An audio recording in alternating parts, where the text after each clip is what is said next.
Pessoal, sua dúvida passando na área, e a dúvida da Carla é excelente quando ela no vídeo sobre linha de marionete pergunta o que seria possível quando ainda no início. E aí eu de cara diria que o raciocínio que a gente vai ter em relação às linhas de marionete não são muito diferentes do que o próprio bigode chinês, entendendo que seriam, digamos que, rugas periorais ou sulcos, né? Eu prefiro até chamá-los de sulcos, de depressões periorais, e que guardam algumas características em comum.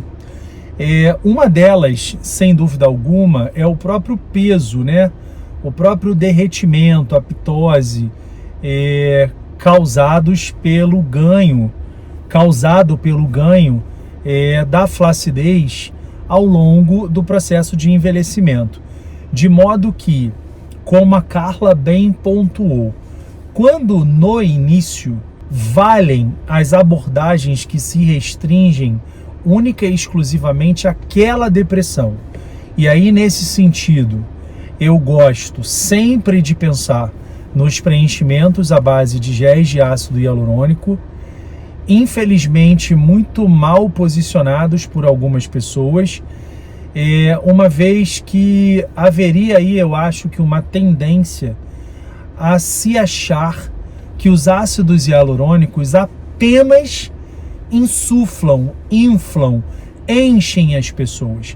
E aí eu queria abrir esse parênteses porque eu acho que esse vídeo e essa dúvida da Carla nos dá essa deixa muito rica para a gente parar aqui um pouquinho para refletir. Seria o gel de ácido hialurônico o responsável pelas síndromes da face inflada?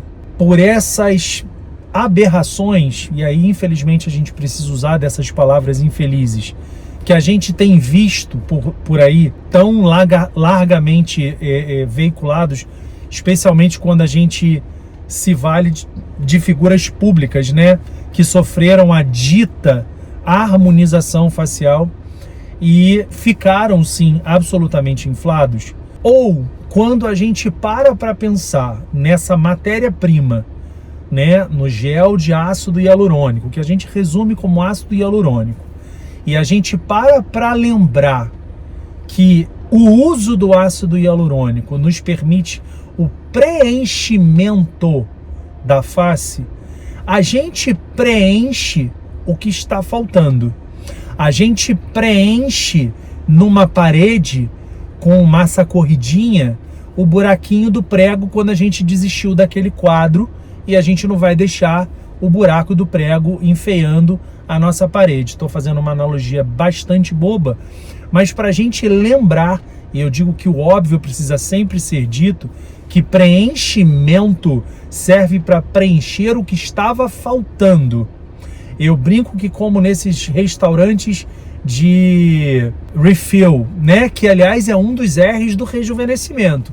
R sobre o qual a gente fala do preenchimento. Quando está faltando algo, quando o meu chá lá de cranberry terminou, o garçom pergunta: mais um refill? Olha como é que as analogias, olha como é que o dia a dia às vezes é mais sábio do que, infelizmente, maus profissionais. A gente precisa preencher aquele copo de chá de cranberry, por quê? Porque ele esvaziou, porque você bebeu todo, porque a sua sede era tamanha que um copo não foi suficiente. Quando a gente para lembrar que o ácido hialurônico tinha, ou eu vou me corrigir, ele tem esta proposta: servir como um preenchedor.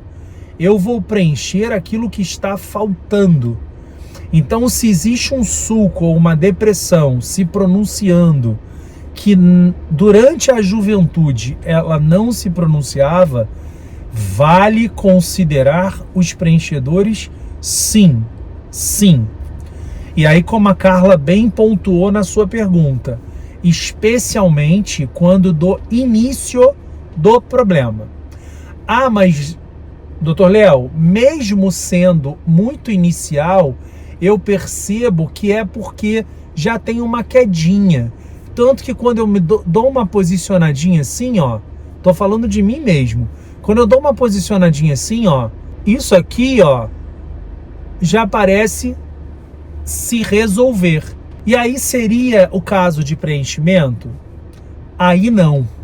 E aí é que eu vou, não sei se feliz ou infelizmente, pegar o gancho da Carla, porque eu acho que é isso que ela deve estar se referindo. Quando é um início, mas o problema está, digamos que reduzido à própria falta de substância, ao consumo dos coxins gordurosos, ou por um emagrecimento acelerado, ou por características outras daquele indivíduo, e por isso que não tem receita de bolo, mas associado à perda volumétrica, né? A perda de volume do lugar que preencheria naturalmente ou não deixariam aparecer as linhas de marionete. Eu já percebo uma flacidezinha de pele, aí claro que o tratamento não vai ser apenas às custas de preencher essa linha de marionete. Quero pedir a Carla e a toda e qualquer pessoa que tem uma dúvida, que aliás, sendo igual a dela, é uma dúvida excelente, excelente. Essa dúvida é uma dúvida que permeia, inclusive, muitos profissionais. Posso falar isso com vocês sem, assim, nenhuma sombra de dúvida, tá? E aí é nesse sentido que a gente vai vendo as pessoas cada vez mais infladas. Então, se estiver no início de uma linha, de um sulco, de uma ruga mais profunda, um sulco ou uma depressão, o preenchimento tem o seu lugar e ele não perdeu o seu lugar. Eu vou repetir, porque tem pessoas demonizando preenchimento com ácido hialurônico. E isso é uma afronta com pessoas que há décadas lindamente estudam o uso do ácido hialurônico. Quando bem feito, de maneira comedida, ponderada, sofisticado, elegante, com mãos artísticas, com olhos artísticos que se somam à técnica, os preenchimentos com ácido hialurônico têm sim o seu lugar.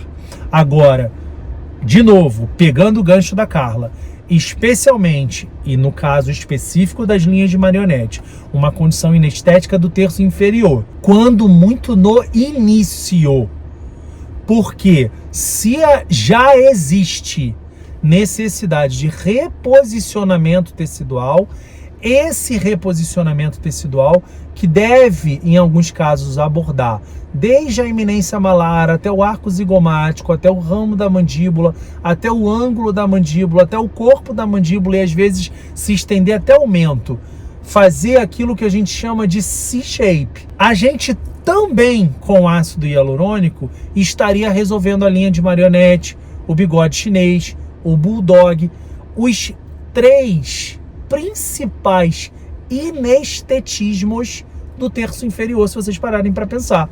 Ó, terço inferior, da columela, aumento. Se eu divido a minha face aqui, ó, o que tem aqui que mais me incomoda? O bigode chinês, a linha de marionete, o bulldog, em alguns casos também os códigos de barra, enfim. Mas esses são 3 inestetismos muito recorrentes nas queixas sobre o terço inferior da face. Então, volto a pegar o gancho para a gente fechar esse vídeo, lembrando da pergunta da Carla, que é uma pergunta muito feliz. Quando muito no início, preenchedores podem ser um excelente amigo. Mas se já existe flacidez associada, se já existem condições outras que não apenas confinadas à linha de marionete, não que o preenchimento não vá resolver, mas aí a intenção desse ácido hialurônico não é apenas de refill, não é apenas de preenchimento, mas de redrape, que é o outro R do rejuvenescimento, é o reposicionamento tecidual, que ainda pode ser amplificado de maneira sinérgica através de bioestimulação de colágeno. Mesoterapia faz bioestimulação de colágeno, alguns peelings com agentes esfoliantes bastante colagênicos faz estimulação de colágeno, fios absorvíveis como os de polidioxanona fazem absorção de colágeno, bioestimuladores de colágeno injetáveis fazem bioestimulação de colágeno, ultrassom microfocado como Ultraformer faz estimulação de colágeno e por aí vai, tá, pessoal? Só quero mostrar para vocês que quando o assunto é flacidez, aí a coisa modifica, se amplia e é inevitável que a gente pense numa abordagem mais rica. Carla, excelente dúvida. Beijo, muito obrigado pela sua participação tão nobre, tão rica, tão feliz para nossa troca. Beijo grande, mais uma vez, juízo com a pele e até semana que vem.